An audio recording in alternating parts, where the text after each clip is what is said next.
Glenn, I think that the Common Core standards themselves create a really great opportunity for some important shifts in the classroom. What's unfortunate is that we've gotten off to a rocky start in our transition to the Common Core standards.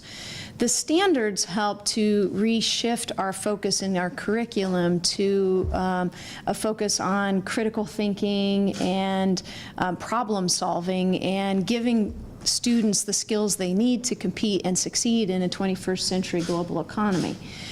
But the way that this was implemented is one that the educators got the standards very late, didn't get the kind of resources they should have been given to develop the curriculum around those standards. And then there was all this confusion about the overlaying of the assessment of these standards, where we were going to be spending weeks of classroom instruction and millions of dollars on an exam that was still tied to old curriculum.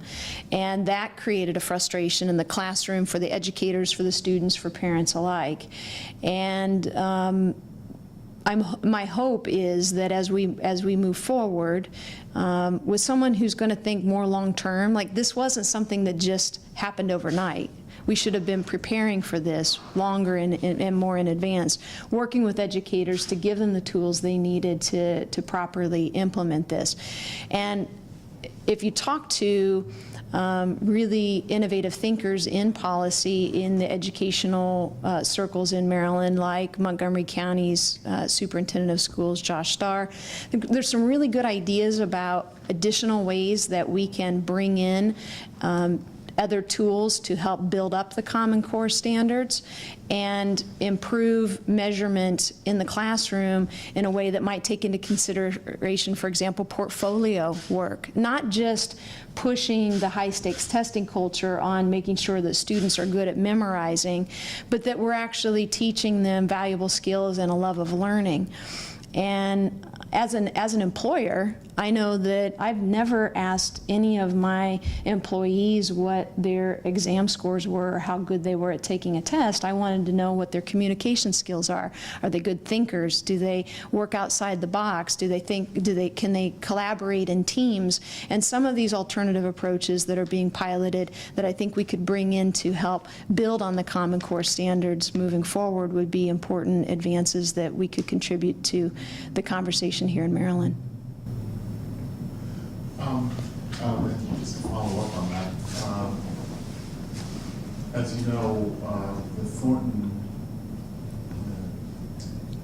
education funding formula is now 12 years old. Yeah.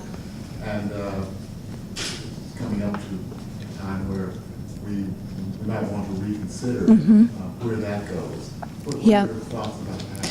Yeah, it's in my education platform, I call for reconstituting what I call a Thornton 2.0 commission. By and large, most of the policy initiatives I put forward don't leave the work to a commission. I've been very direct in saying this is what I think we should do and this is how I think we should pay for it and get it done.